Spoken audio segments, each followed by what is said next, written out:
buri wese mu cyiciro yaba aherereyemo icyo ari cyo cyose, aho wajya mu kazi ako ari ko kose, aho wajya mu miryango itandukanye, abantu bose bagira amategeko abagenga. Uyu munsi ndaje ngo mbagezeho amategeko y'abagore. Mwari muzi ko n'abagore bagira amategeko bakwifashisha bityo ubuzima bwabo bwa buri munsi bukagenda neza? Uyu munsi nibyo nje kubagezaho, tubane muri kano kanya. Amategeko 10 y'abagore. Irya mbere, mbere yo kuva mu nzu y'ababyeyi ngo ujye kuba ahandi, fata umwanya uhagije ubitekerezeho neza. Itegeko rya kabiri mu yaranga abagore, ntugategereze ko umugabo abanza kukubeshaho, ushobora kwitunga ukabaho neza kandi unezerewe. Iryo ni itegeko rya kabiri. Itegeko rya gatatu riragira riti, irinde inzoga zangije benshi, nawe zishobora kutakurebera izuba.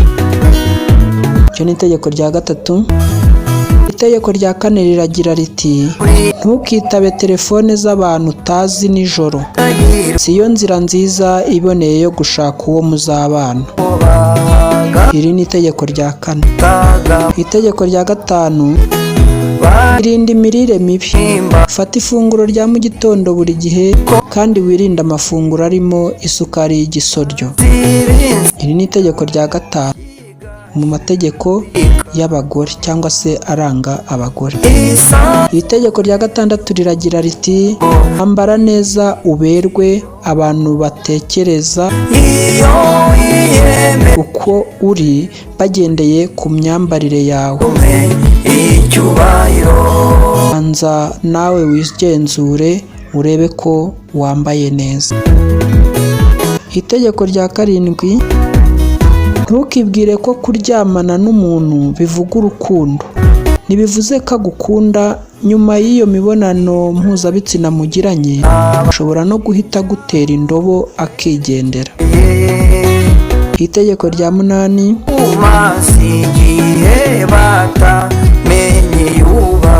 n'umugabo wawe kubera amafaranga gusa. Kabane n'umugabo wawe kubera amafaranga gusa, byazatuma ikintu yiguriye ku isoko. Ntimugahuzwe nuko uri kumubonaho amafaranga ngo aribwo umuvugisha neza, ahubwo mwubaha igihe icyo ari cyo cyose, atazageraho akagufata nk'ikintu yaguze ku isoko kije kubaho ngaho kubera yakiguze amafaranga, bityo nawe akaba yagukoresha uko ashaka. Iryo ryari irya munani. Itegeko rya 9 riragira riti, jya wibanda ku kwiyubaka no kugira umwuga runaka uzoberamo. Ntukizere kandi ko umugabo ari we uzagukemurira ibibazo byose uzaba ufite, nawe haranira kuba hari ibyo wakwikemurira. Itegeko rya 10 ari naryo rya nyuma riragira riti, uburanga ntibuvuga byose. Niba ari bwo bwonyine ucungiraho, hari undi wihoho kandi ubashije ushobora kugusimbura. Bityo rero, nubwo waba uri mwiza gute, nubwo waba uri ihoho gute, fata umwanya bwa bwiza bwawe ububyaza umusaruro, utiyandarika, ahubwo wiga gukora uturimo dutandukanye, twaba utw'amaboko, yaba undi mwuga wize wakubeshaho mu gihe umugabo wawe yaba agusize cyangwa se yaba yagiye guhahira kure. Fata umwanya nawe ugire utwo wajya wikemurira utubyaje mu mbaraga zawe. Nshuti mukunzi wowe udukurikira buri gihe kuri ino chaîne ya YouTube, ndagusaba gukora subscribe nimba utari wayikora, ugasakaza ibiganiro byacu, ukora share ndetse ugakora like, ari nako kudukunda. Ndabakunda we. Ciao.